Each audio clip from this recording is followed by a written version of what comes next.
a las 12 de la noche. En Caput.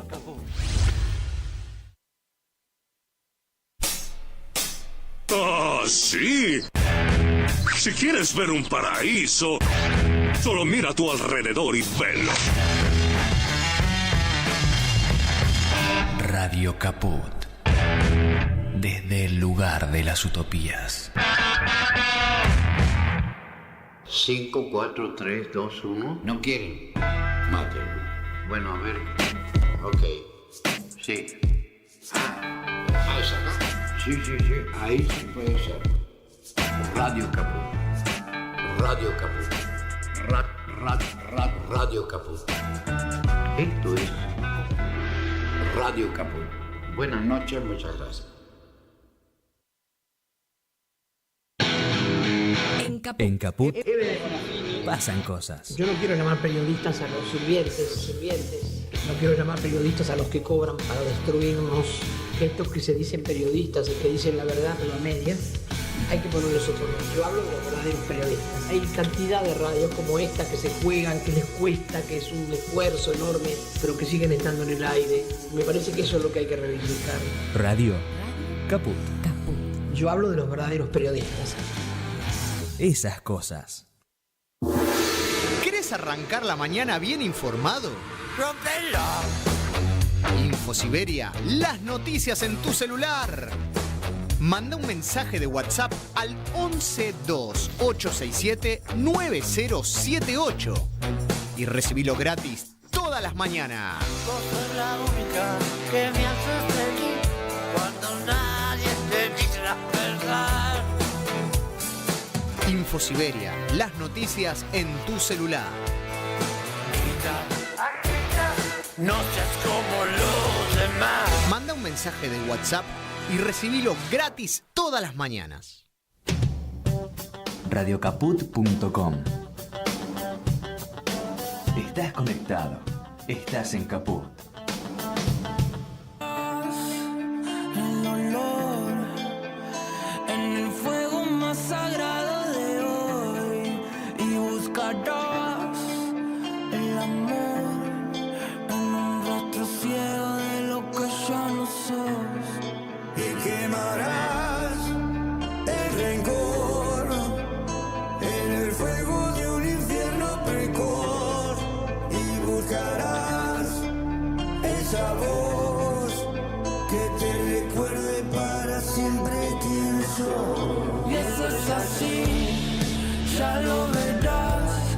Hay gente arraigada solo a su mezquindad, en la desazón de no adueñarse del sol. Perdieron las alas de la fraternidad. Pájaro enfermo, sueña que vuela dormido, buscando en el cielo un sentido. La nube le hacen de nido fractal, donde cantará. Voces y contexto. Un concepto expansivo. Todas las voces, todas. También la tuya. Un programa que no te deja tranquilo. Un programa que no se queda quieto.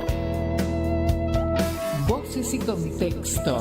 Todas las voces, todas en Caput. Buenas tardes, amigos, estamos en otra emisión de Voces y Contexto aquí en nuestra querida Radio Caput, en el estudio Chicha Mariani, y con una muy grata visita. Hoy nos visita Alexia Maxholder. ¿Cómo estás, Alexia? Contenta y agradecida de estar yo también estoy en este programa, en esta radio. Muy contenta de que hayas venido, y yo le quiero comentar a nuestros oyentes, caso de que alguno no la conozca, porque es una chica muy famosa, porque despliega como una cantidad de actividades que están muy relacionadas entre sí y son muy amplias. Alexia es profesora de Historia, egresada de la Facultad de Filosofía y Letras de la Universidad de Buenos Aires, doctora en Ciencias Sociales de la misma universidad. Es investigadora, asistente en el CONICET, abocada al tema de la intelectualidad marxista latinoamericana. Se desempeña como docente de pensamiento argentino y latinoamericano en la Facultad de Filosofía y Letras de la UBA y de Metodología de la Investigación Social e Histórica de la Universidad Nacional de Avellaneda. Es miembro del Comité Académico del Instituto de Estudios de América Latina y el Caribe. Ha publicado muchísimos artículos y varios libros muy interesantes. Entre ellos, El Partido Comunista y sus intelectuales, Pensamiento y Acción de Héctor Agosti, Todas las voces todas, Mercedes Sosa y la política, Adelante camaradas, coordinado junto con Mercedes López Cantera, Aníbal Ponce, Humanismo y Revolución, del que es compiladora y autora. Y también es directora del Centro de Estudios y Formación Marxista Héctor Agosti, con más de 20 sedes en todo el país. Además de todo esto, es cantora. Cuando le quedan algunos minutos libres, no sé, tenés mucha actividad. Y madre.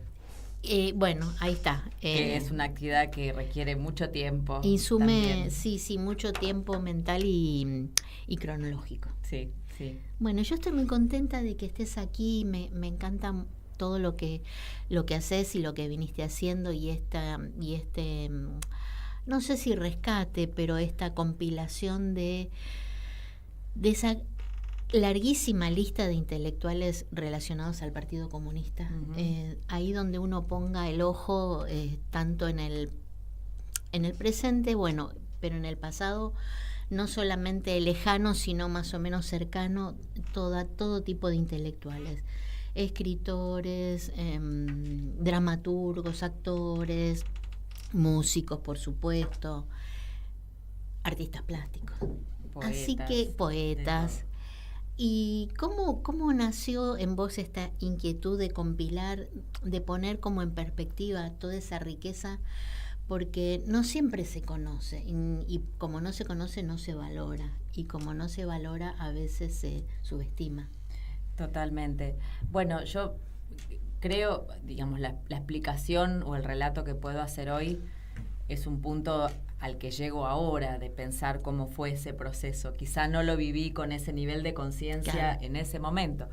Yo estudié historia en la Universidad de Buenos Aires porque me apasionaba la historia, eso lo tenía claro, y tenía una idea no muy comprobada, porque yo no vengo de familia militante, de que por lo menos la música que se escuchaba en mi casa, Mercedes Sosa, Víctor Heredia, el Cuarteto Supay, etcétera, etcétera, estaba vinculada de alguna forma a algo que se llamaba Partido Comunista. Intenté, en el marco de la carrera de historia de la Universidad de Buenos Aires, es una universidad grande, pública, importante, a nivel internacional incluso, indagar un poco sobre esos personajes, sobre esas realidades, sobre el rol que había jugado el Partido Comunista en la historia, más allá de esos cantores y cantoras que yo conocía, y más allá de lo que se conocía. Sí, y encontré prácticamente nada, por lo menos en las currículas de lo que eran las historias argentinas, 1, 2 y 3, teníamos 3, alguna mención de principio de siglo sobre las centrales obreras, pero claramente muerte después del año 45. Sí. ¿No? Después del año 45 el Partido Comunista parece que no existió más. Me pareció raro en ese momento, ahora entiendo por qué, porque los espacios de formación académica oficial son parte de un entramado social, institucional, que tiene una línea política, y en general el Partido Comunista ha sido silenciado, no estudiado, olvidado. Nada de eso creo que haya sido intencional, no, por supuesto. Entonces, bueno, llego a entender que había cierta información y cierta formación que yo debía buscar por fuera de las instituciones que me habían formado. Y en esas indagaciones me encuentro con la militancia comunista, de la cual termino siendo parte, en un caso típico de enamoramiento del objeto de estudio.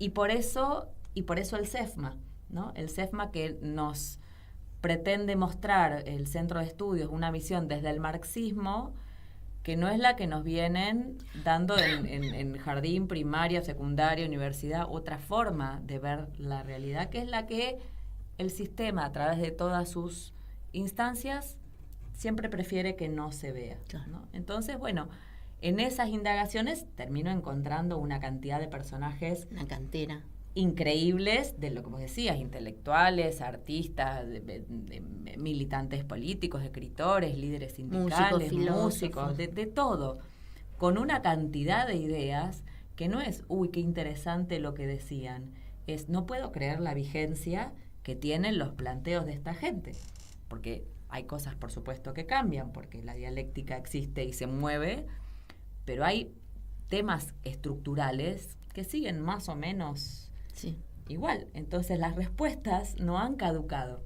Quizá los medios para llegar a esas respuestas, pero me mostraron una realidad que a mí me permitió entender el mundo en el que yo estaba viviendo, con planteos y escritos y formas de concebir el arte y etcétera, muchos años antes. Sí, y como vos bien decís, que siguen teniendo una gran vigencia. Además, lo interesante, bueno, al menos para mí, ¿no?, es que vos te especializás también en la investigación, digamos, también una cuestión epistemológica, la investigación histórica, las formas de investigación histórica.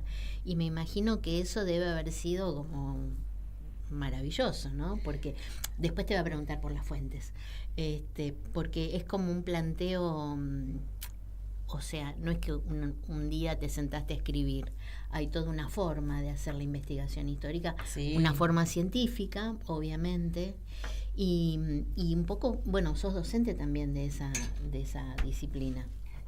Sí, y ahí hay algo a lo que yo también llego después de mucho tiempo, a partir de la propia práctica y las reflexiones que esa práctica va llevando, y es que en la carrera de historia, por supuesto, hay una materia que se llamaba Teoría e Historia de la Historiografía, y todos, que bueno, que la objetividad, que la ciencia, que la cosa, que la más allá.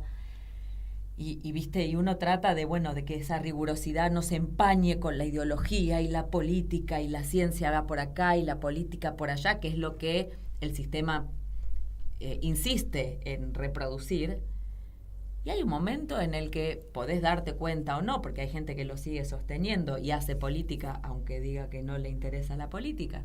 No haciéndola, no involucrándose, estás haciendo política, porque después vas cada 4 años y pones el voto. Entonces, bueno, ¿cuáles son los criterios? Y a veces, claro.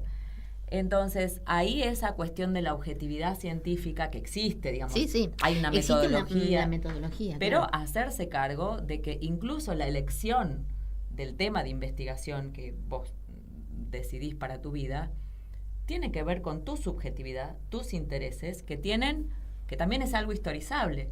Por algo vos llegás a ese tema que te interesa y no otro. Bueno, y de esa historia que cada investigador trae, cargada de un montón de subjetividad, es una subjetividad que se ha construido también socialmente, de la cual uno se hace cargo y entonces sabe desde dónde escribe. Que no quiere decir que uno quiera escribir cosas que no son ciertas para llevar arena al molino propio. No, por supuesto. No es eso. Es un trabajo. Pero sí hay un enfoque metodológico, subjetivo y político que no es contradictorio a la rigurosidad y a la ciencia, como tampoco ha sido el no estudiar y no querer mostrar ciertos temas. Cierto. Eso no es inocente tampoco. Alexia, ¿y cuáles fueron tus fuentes primarias y secundarias? Bueno, tuve las... ¿Cuál fue tu padrino o madrina de tesis? Bueno, ahí le debo muchísimo a Atilio Borón, que yo era profesora de inglés y investigaba en mis tiempos libres. Y en un momento otro profesor, Pablo Pozzi, que había sido profesor mío en la carrera, me dice, vos te tenés que dedicar a investigar porque es lo que te gusta y podés vivir de eso. ¿Por qué no te presentás a CONICET y qué sé yo? Y yo, bueno, no sé, bla, bla. Y en un café de pasillo con Atilio, me dice, ¿vos qué hacías ahí? Yo hago esto, estoy interesada en Agosti, los intelectuales, el partido, no sé qué. Atilio abrió los ojos así, me dijo, me interesa. Prendió todos los semáforos. Me interesa, se ofreció a dirigirme, que es siempre hago la misma comparación ridícula, como que Maradona te invitara a jugar un picadito de fútbol, que va a ser obvio que sí.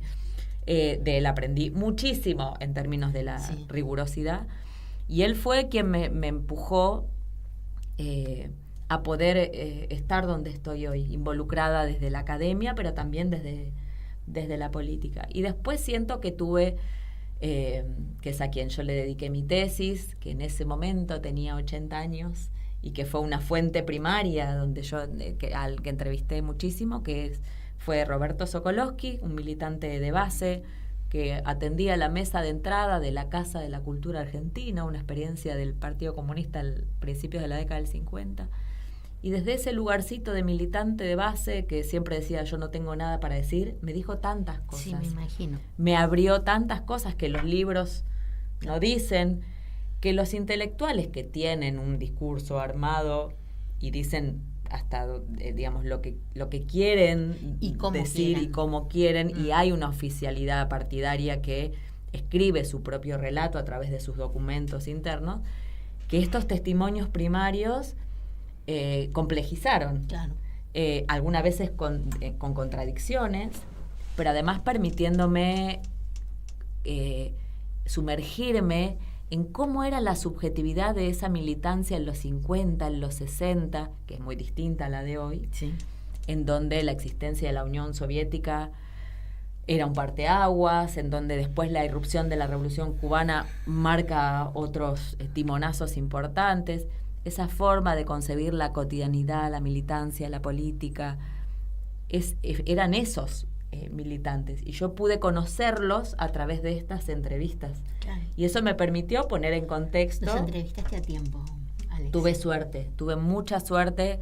Entrevisté al hermano de Héctor Agosti, a mucha de la militancia que acompañó a Héctor Agosti como pares y también como admiradores, como el caso de Roberto Sokolowski, para quien Agosti era el maestro, Juan Carlos Portantiero, claro, que después en sus últimos años también reconoció a Agosti como su maestro.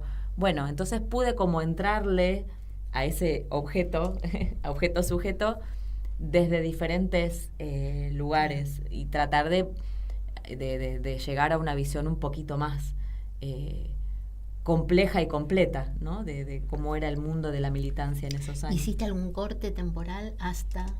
Sí, hice un corte temporal porque además la pasión te va llevando a abrir ventanas, sí. Y las tesis tienen que tener tantas páginas, y ahí se acaba.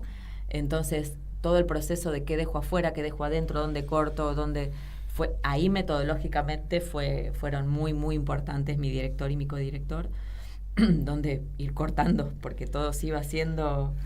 Y me quedé con el periodo justamente post-45, 46, 66, Revolución Cubana mediante, discusiones con el marxismo nacional mediante, una época de ascenso de luchas y de vanguardias culturales, no solamente en Argentina, sino en todo el mundo, claro, y en América Latina. Entonces, todo ese periodo que a través de la vida de Agosti yo pude abordar de solo 20 años, en esos solo 20 años tuve que dejar un montón de cosas afuera e ir tomando decisiones, ¿no? De cortes temporales y temáticos. Me imagino tu escritorio, o me imagino tu... Un quilombo. No, pero me imagino tu archivo digital en tu PC.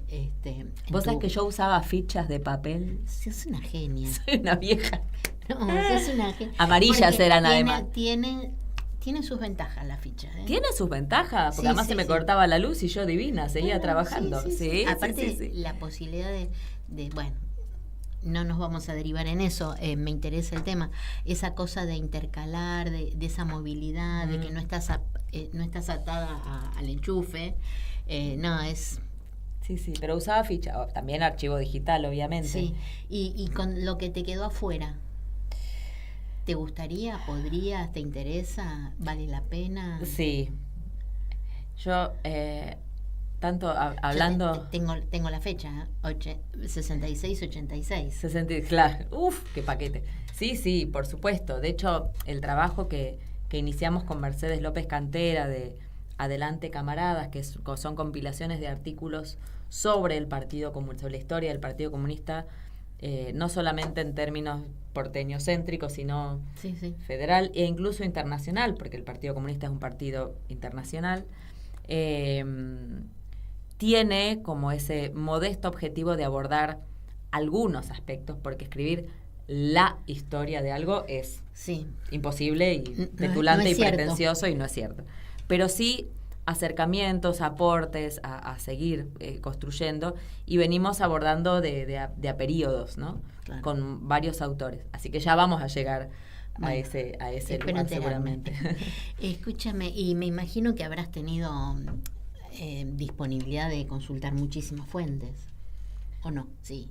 Sí, porque tuve discúlpame, porque incluso la bibliografía, no solamente sobre el PC, sino del PC, las publicaciones periódicas, los periódicos, las revistas internacionales, me imagino que están vigentes en repositorios. Sí, ahí el archivo del PC que cuida, custodia y ordena Tati, y que ha sido tan fundamental para tantos historiadores, fue una cantera fundamental, por supuesto, sobre todo lo que tiene que ver con la visión oficial, es decir, qué es lo que el partido quiso instalar como relato de su propia historia a través de sus documentos, donde también se dejan cosas afuera, adentro. Sí. A veces no pueden reconstruirse los debates porque lo que se publican son las conclusiones, y en esos debates hay posiciones que priman y otras que no, entonces las que no primaron a veces no son tan fáciles de recomponer, entonces ahí el archivo fue fundamental también, que fue un dolor de cabeza, todo el archivo personal de Héctor Agosti, que el hermano me da recién cuando yo le digo, que yo ya lo venía entrevistando hace un montón, él sabía que yo estaba investigando, pero como buen viejo conspirativo que ha sido tan atacado, no terminaba de confiar en qué iba a escribir yo sobre su hermano. Cuando le di el borrador de mi tesis y él vio por dónde iba mi planteo, me dijo, tengo unas cositas que por ahí te sirven. Y me dio no sé cuántas carpetas, que además estaban arriba del piano, que estaba al lado de donde charlamos durante 7 años. No es que las encontró, estaban ahí. Simplemente que él decidió cuándo me las iba a dar. Claro. Y esas fuentes, esas cartas, esas notas personales de Agosti, toda esa información, necesariamente hicieron que yo redefiniera, complejizara y quitara y reorientara y lo que había escrito hasta ese momento. Me quería matar. Te la complicaron, Me quería matar, pero de esa cantidad de cosas, de correspondencia, porque encima Héctor Agosti era muy obsesivo del orden, la correspondencia, usé una parte. Hay un montón de información que custodiamos en el CEFMA y de fuentes que todavía no se han abordado y que por supuesto están conservadas para que futuros investigadores la visiten. Pero sí, fue y siempre vas encontrando más y más, y está el problema metodológico de ir poniendo los cortes, ¿no? Y lo interesante de esto, lo hablaba con un entrevistado hace un par de semanas atrás. Lo interesante es la relectura, bueno, no la relectura como relectura mecánica, sino la relectura a través del filtro de lo que es hoy nuestra mentalidad, nuestra ideología, las circunstancias, la coyuntura. Me parece que es algo que se va como siempre actualizando, porque pasa por el filtro de las nuevas generaciones, te podría decir, de las nuevas mentes que leen e interpretan, y me parece riquísimo. Y las preguntas, como decía Gramsci, que los sujetos hacen sobre las mismas cosas en diferentes momentos. Sí. Ahí en metodología de la investigación, cuando yo era profe en la Universidad de Avellaneda, que acompañaba a muchos futuros profes en su tesina, en donde elegían los temas, yo iba viendo, de repente hubo una cantidad enorme, explosiva, de tesis vinculadas a temas de género. Claro. Y no es que esos temas antes no existían. Sí. Digo, el lanusazo, donde las mujeres, digamos, pero las preguntas en todas estas cosas, el cordobazo, el lanusazo, los asos y muchas otras cosas, ¿qué papel jugaron las mujeres?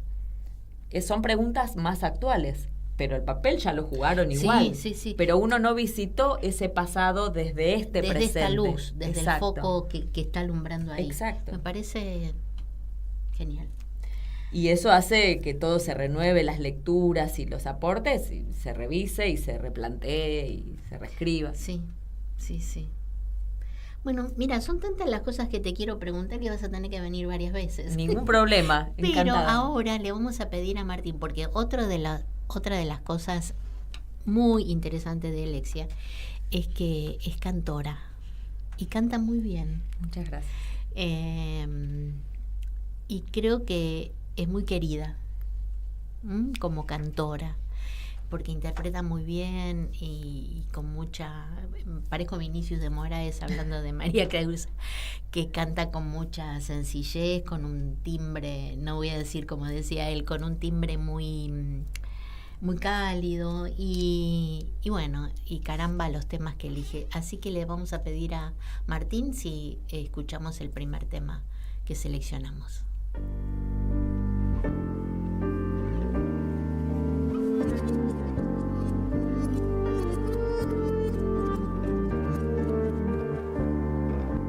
Pie luchar, que vamos a triunfar. Avanzan ya banderas de unidad y tú vendrás marchando junto a mí y así verás tu canto y tu bandera florecer, la luz de un rojo amanecer. Anuncian ya la vida que vendrá. De pie luchar, el pueblo va a triunfar. Será mejor la vida que vendrá a conquistar nuestra felicidad. Y en un clamor, 1000 voces de combate se alzarán, dirán canción de libertad. Con decisión la patria vencerá. Y ahora que el pueblo se alza en la lucha, con voz de gigante gritando adelante, el pueblo unido jamás será vencido. El pueblo unido jamás será vencido. La patria está forjando la unidad. De norte a sur se movilizará desde el salar ardiente y mineral al bosque austral, unidos en la lucha y el trabajo irán, la patria cubrirán, su paso ya anuncia el porvenir. De pie cantar, el pueblo va a triunfar. Millones ya imponen la verdad. De acero son, ardiente batallón. Sus manos van llevando la justicia y la razón. Mujer, con fuego y con valor, ya estás aquí junto al trabajador. Y ahora el pueblo se alza en la lucha con voz de gigante gritando adelante, el pueblo unido jamás será vencido. El pueblo unido jamás será vencido.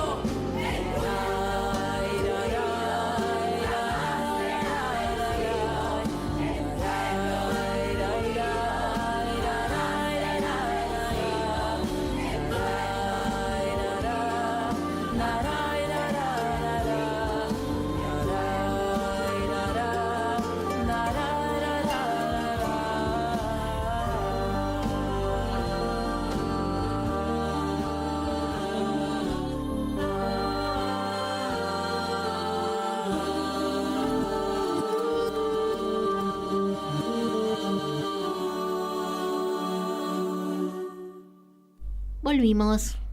Hermosa canción, cargada de sentido. Y bueno, y como el tiempo pasa muy veloz, vamos a seguir con nuestra charla. Para mí súper interesante. Te pido una respuesta cortita. ¿Cuándo empezaste a cantar? Siempre. Y sí, siempre canté. En algún momento tomé conciencia de que para poder hacerlo había que estudiar, porque es un trabajo la voz. Y ahí empecé a sentirme mucho mejor gracias a mi gran maestra Laura Liz, que me permitió potenciar la voz y poder además disfrutar eso que te permite el manejo de la técnica, que es enfocarte en lo que estás cantando y no el diafragma, la voz, el paladar, la cosa. Eso ya se internaliza y entonces uno puede sacar estas cosas de otra forma y disfrutar. Hermoso. Sé que hiciste recitales. Hiciste recitales con Atilio Borón, porque lo escuché a él comentarlo. Lo escuché por la radio, ¿no?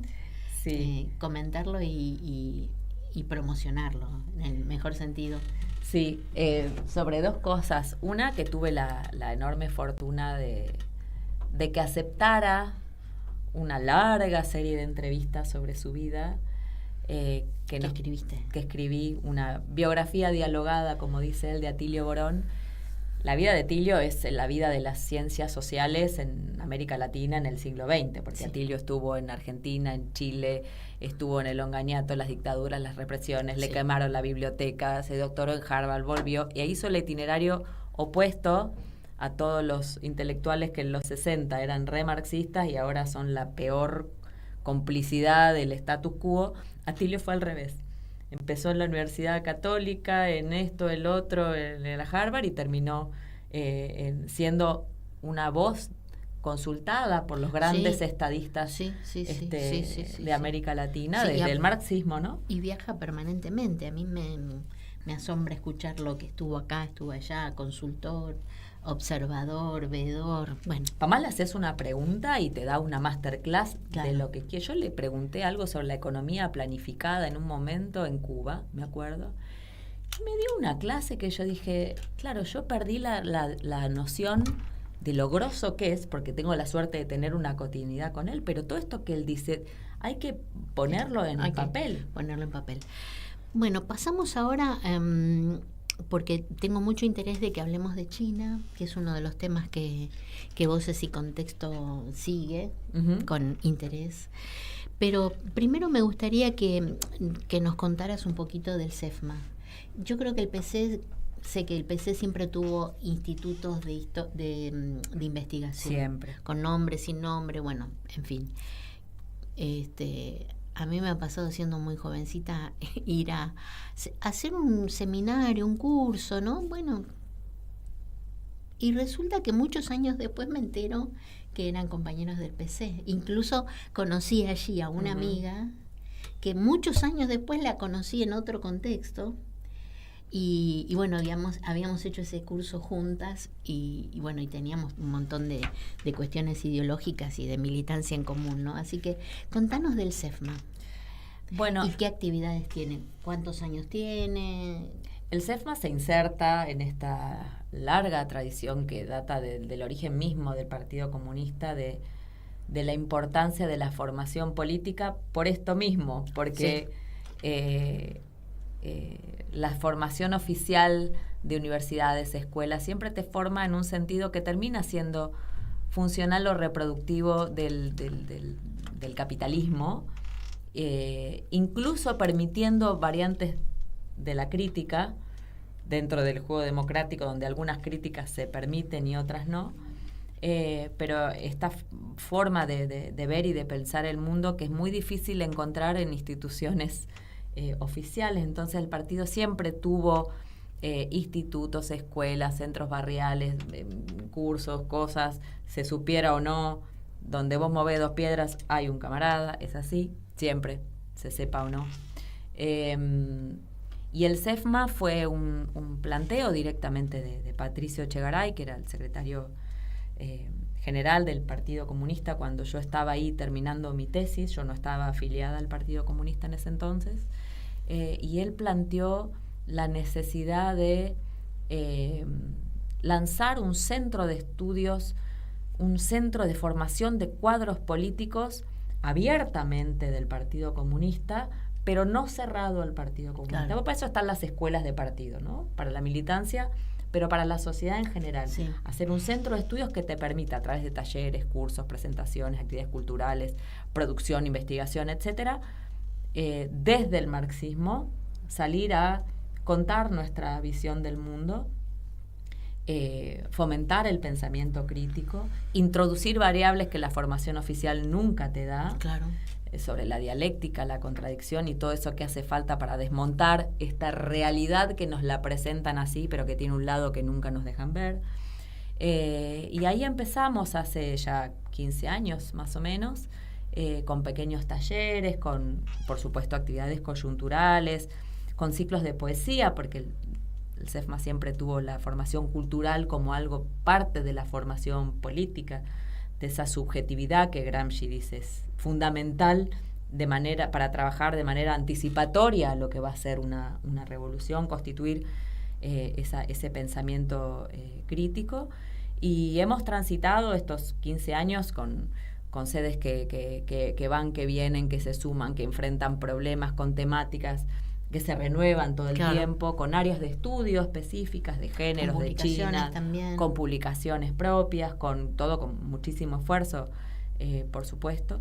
Y como un espacio abierto que sigue funcionando, tenemos una página donde están colgadas nuestras producciones, nuestras actividades. ¿Y físicamente dónde funciona? Físicamente funciona en lo que es la sede del Comité Capital del partido, que queda en Callao 274, y a través de redes nos pueden consultar para estar al tanto de cuándo se van a hacer.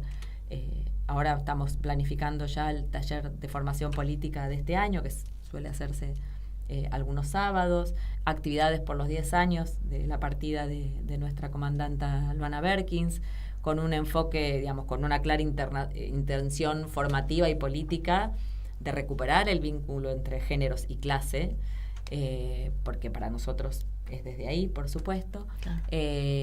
Y así, bueno, organizando con la Fundación Mercedes Sosa también hace 14 años el Festival de Arte Popular Mercedes Sosa. Que ya van por el número 12. 14. 14. Porque empezamos 2 años después del fallecimiento de Mercedes. Nos acercamos desde el CEFMA a Fabián Matus, el hijo de Mercedes, que en ese momento presidía la fundación. Le comentamos la idea de hacer un festival que tomara su nombre y sus banderas éticas y estéticas, y ahí arrancamos. Y hoy sin Fabián sigue Araceli, y ahí seguimos. Qué bárbaro. Con el festival. Así que bueno, el CEFMA tiene también esta... hay porque lo he visto en las redes, hay un centro cultural o un lugar de reunión, no el CEFMA, un centro cultural, digamos. La Casa de la Cultura de los Comunistas. Bueno, eso también es retomar una larga tradición de mostrar y de abrir nuestra cultura a la comunidad.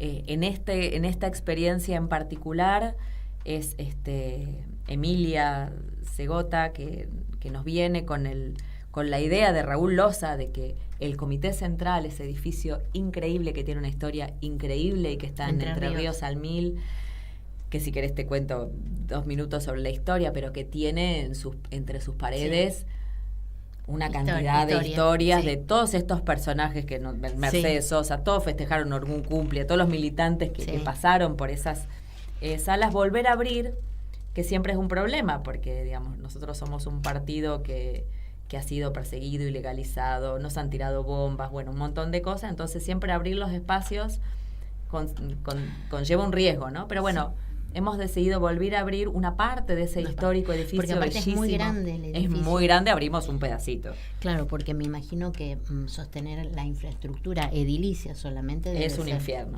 Es un infierno. Es caro. Es caro, es arreglás acá, se te rompe acá, es todo el tiempo remar un poco en dulce de leche, pero con una profunda convicción y alegría que tenemos mucho para decir, mucho para mostrar de lo que fue y de lo que está haciendo, y que también haya un espacio donde manifestaciones culturales del audiovisual, del arte plástica, de la música, que no tienen lugar en un circuito cultural oficial, mercantilizado, en la dinámica capitalista, puedan también mostrar lo nuevo que se está haciendo y constituirlo en un lugar de encuentro de gente que tiene una concepción de la cultura que no está divorciada de la política, claro. Que no quiere decir que sea panfletaria, aunque no tengo ningún problema con el panfleto, claro, tampoco, es una forma. Entonces, desde ahí poder irradiar un lugar de encuentro, de formación subjetiva también desde la cultura, con una librería, con una sala Mercedes Sosa. Bueno, ese lugar está en construcción desde el año pasado, que lo estamos mejorando. Lo pueden seguir está muy lindo, en Instagram, la Casa de la Cultura Comunista. Vamos a arrancar en marzo con las actividades y es un espacio precioso para encontrarse y disfrutar de un buen libro, una buena música, una buena peli, un buen cuadro. Sí. Bueno, todos informados. Todos informados. Bueno, vamos al otro tema. Tenemos otro tema musical para escuchar, pero vamos a hablar ahora de... sé que estuviste en China y me gustaría que nos contaras dentro de qué contexto, dentro de qué marco, para qué fuiste a China, qué viste, qué escuchaste, qué hiciste. Bueno, a China fui invitada por el departamento, por el partido, por el gobierno, como parte del CEFMA. El CEFMA viene hace muchos años, desarrolló un área específica, el área de estudios sobre China, que viene trabajando un montón.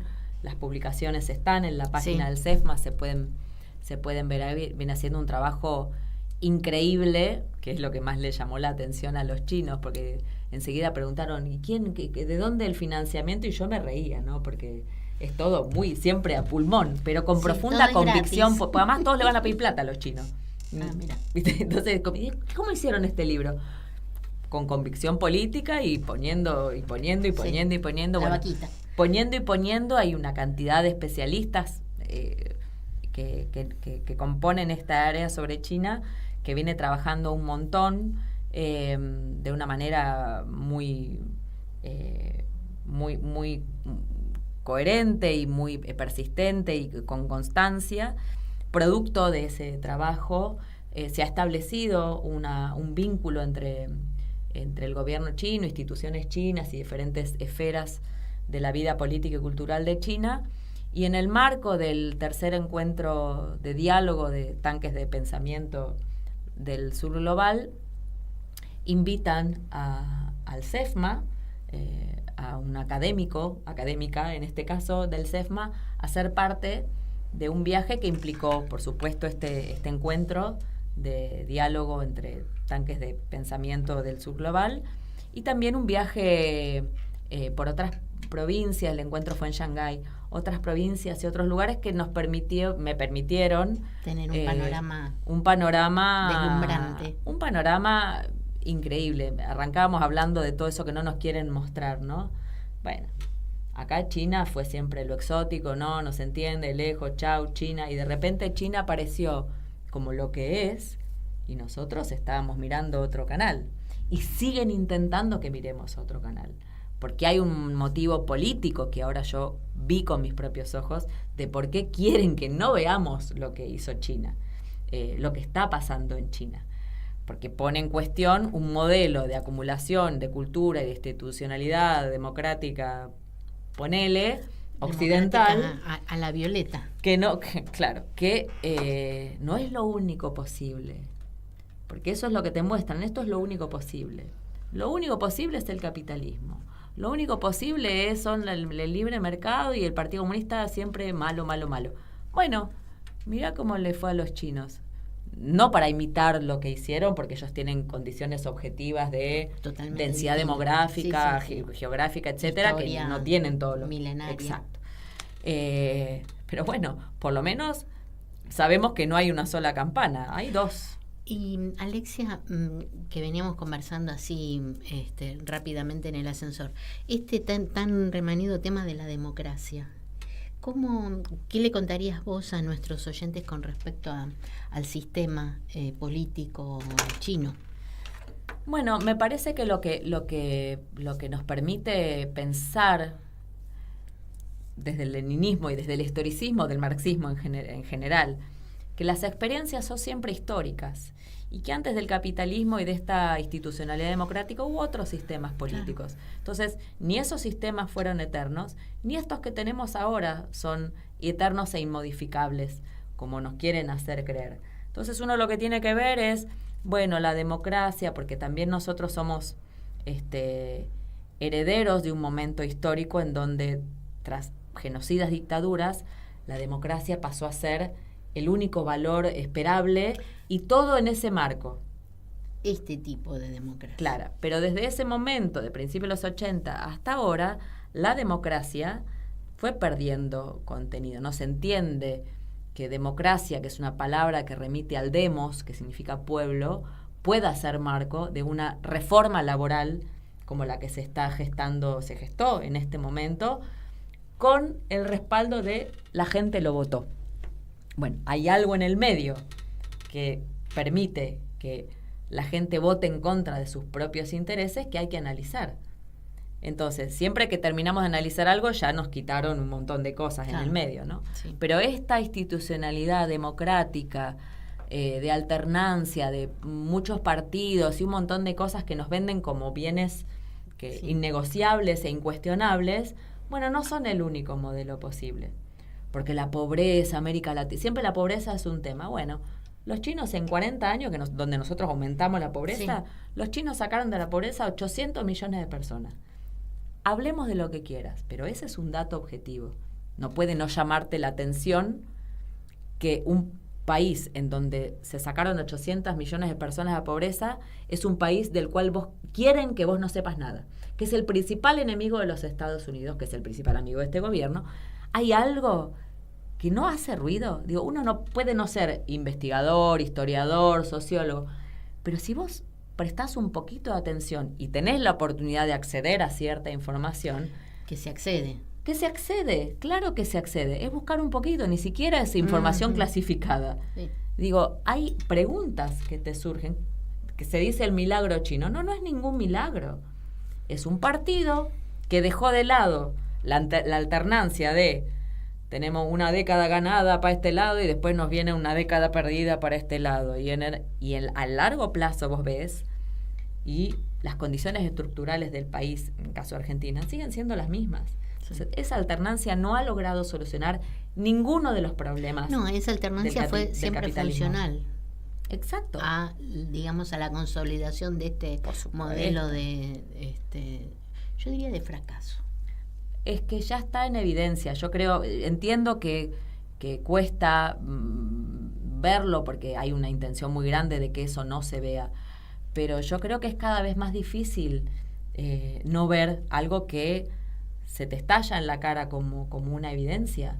Digamos, un sistema que marca esta alternancia pacífica, no sé qué, es absolutamente funcional a un modelo de acumulación del cual son cómplices el sindicalismo hegemónico, todo eso que en un momento pudo haber sido, bueno, ya no lo es.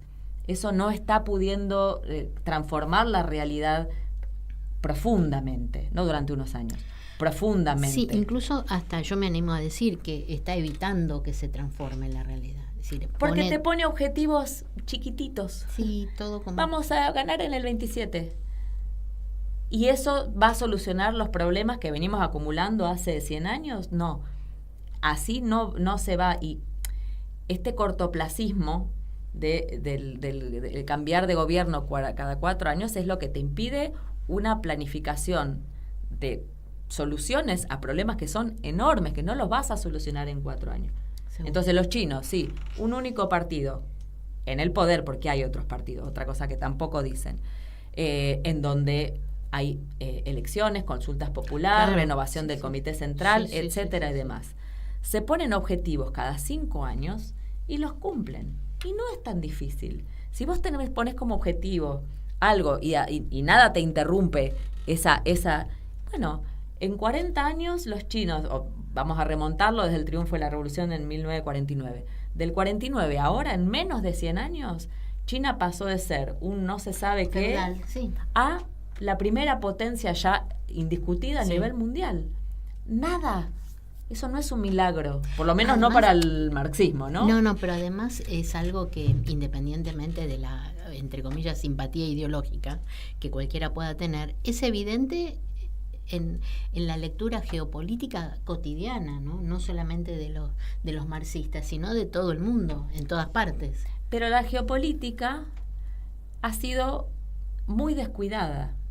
Nosotros tenemos, que también es parte de algo que quieren que sea así, ¿no?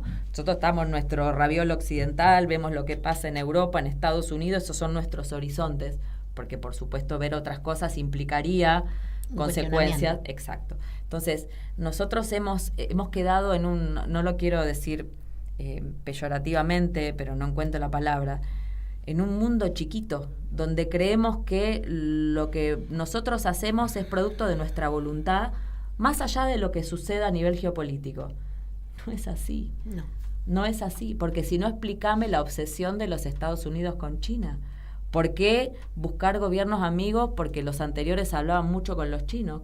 ¿Cuál es el peligro de cuántas bases militares chinas tenemos nosotros en Argentina? Ninguna. Y además China permite otra cosa. Ahora que hay un recrudecimiento feroz del bloqueo norteamericano respecto a Cuba. Bloquear, hostigar, sofocar, estrangular a Cuba es poner en evidencia que el socialismo es un fracaso. Mira cómo vive la gente. No hablamos de bloqueo, no hablamos de... ¿Cómo me explicas China entonces? Más vale que no miremos China, porque entonces ahí se les complica un poco más la explicación del fracaso del socialismo o de los partidos comunistas frente a Occidente. Es riquísimo lo que podés repensar desde la geopolítica y de la casa china. Además que es todo muy evidente, no tenés que hacer una interpretación demasiado extraña, ¿no? Es lo que se ve, lo que está ahí, y de ahí también la gran preocupación de Estados Unidos, ¿no? Por supuesto, además declaradamente el enemigo número 1 China, número 2 Rusia, y después hablemos. ¿Por qué? No te vayas, Martín, no te vayas. El segundo tema escuchamos de Alexia. Gracias.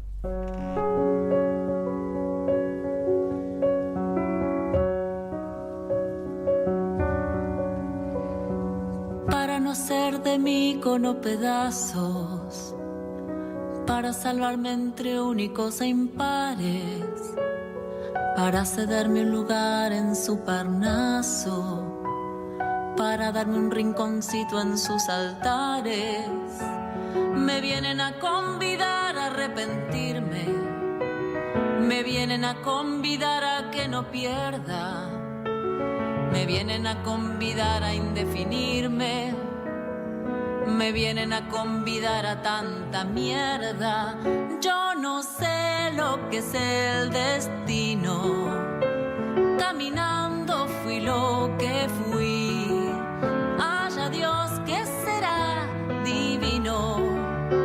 Yo me muero como viví, yo me muero como viví, yo me muero como viví.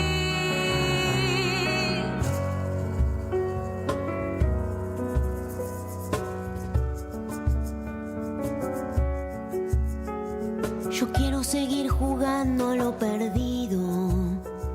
Yo quiero ser a la zurda más que diestro. Yo quiero hacer un congreso del unido. Yo quiero rezar a fondo un hijo nuestro. Dirán que pasó de moda la locura. Dirán que la gente es mala y no merece más. Yo partiré soñando travesuras. ¿Acaso multiplicar panes y peces? Yo no sé lo que es el destino. Caminando fui lo que fui. Haya Dios, que será divino. Yo me muero como viví. Yo me muero como viví. Yo me muero como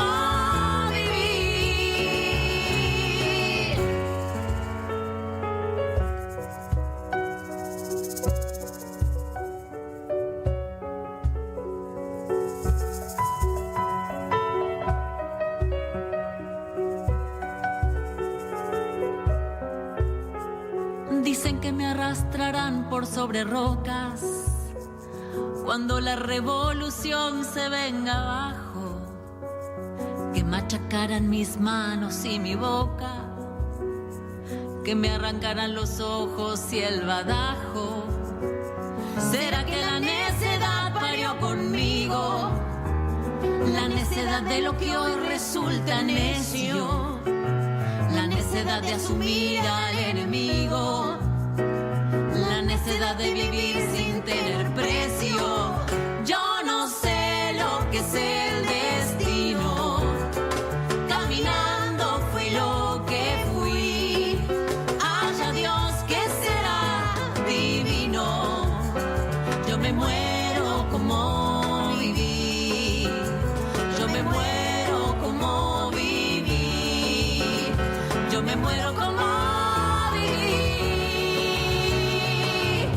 yo me muero como viví, como viví, yo me muero como viví, como viví, yo me muero como viví.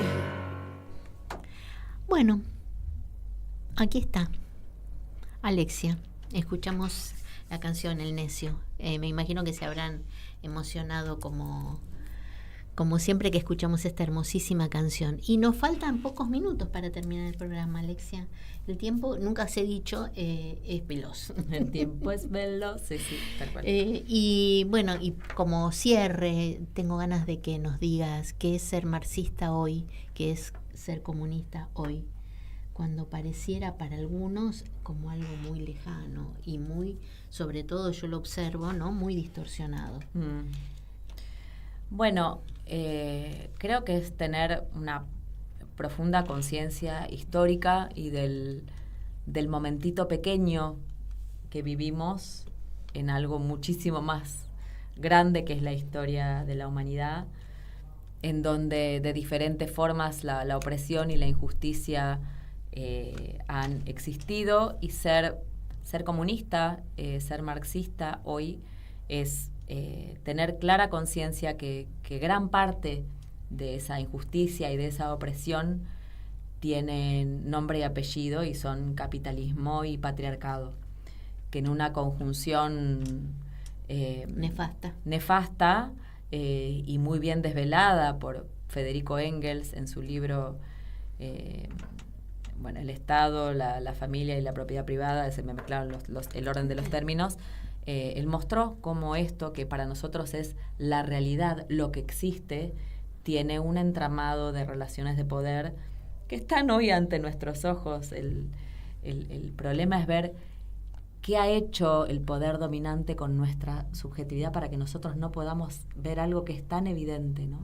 Entonces, para nosotros, los comunistas, es seguir luchando por la verdadera libertad, que, como la definía Engels, es ser consciente de cuáles son las cadenas que te oprimen.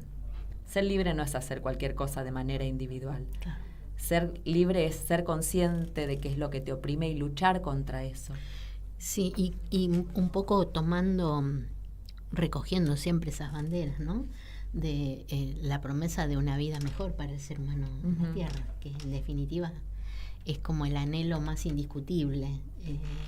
Y me parece que esta apuesta por otro tipo de vida que tenga en cuenta la solidaridad, el otro, la comunidad, es el camino realmente superador de esta forma de vida. Y que oprime, enferma, mata, degrada. Mata, excluye, genera muertes y situaciones extremas absolutamente evitables. Ese es el tema, no es una utopía, aunque lo tomemos como tal, porque es lo que nos mueve. Es algo asequible, es algo, otro mundo es posible. Efectivamente. Es ser consciente de eso y militar eso desde una ética y desde una coherencia. Así es. Bueno, vamos a ir redondeando porque ya están los compañeros del próximo programa. Así que te agradezco mucho, Alexia. Muchísimas gracias a vos. Y bueno, y esperamos estar informadas de las actividades del CEFMA y de la Casa de la Cultura o el Centro Cultural Comunista, y vamos a hacer una forma irradiación de información. Buenísimo. Muchas Los esperamos a todos y a todas. Gracias por venir. Gracias a vos por la invitación. Bueno, la semana que viene volvemos a encontrarnos aquí en Voces y Contexto por Radio Caput. Gracias, Martín. Voces y Contexto. Todas las voces, todas. Un programa incorrectamente político. Llega a su fin por hoy. Hasta la semana próxima.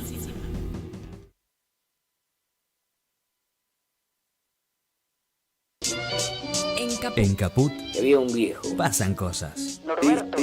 Dice así: si uno tiene un amor, una muchacha, una cosa que le anda por la piel por todas partes, digamos Buenos Aires, digamos un octubre, un poema, y pasa algo, ocurre que viene el mal, la peste, una desgracia, los cretinos mascadores de chicle, orleadores de todo lo que crece, un yanqui hijo de puta, los cretinos mascadores de chicle, para ser más precisos a matarlas, un yanqui hijo de puta. Entonces ya no se puede hablar así nomás, es necesario odiarlo, destruirlo, hay que pelear con rabia y encontrar la manera de acabarlo, salirles al encuentro como sea y además decir, como un rezo, casi obligatorio, yanqui hijo de puta, todos los días, y enseñárselo a los chicos. Radio Caput. Por amor a la vida, nada más, simplemente. Esas cosas. Norberto Galazo en Caput. ¿Querés arrancar la mañana bien informado? ¡Rompelo! Infosiberia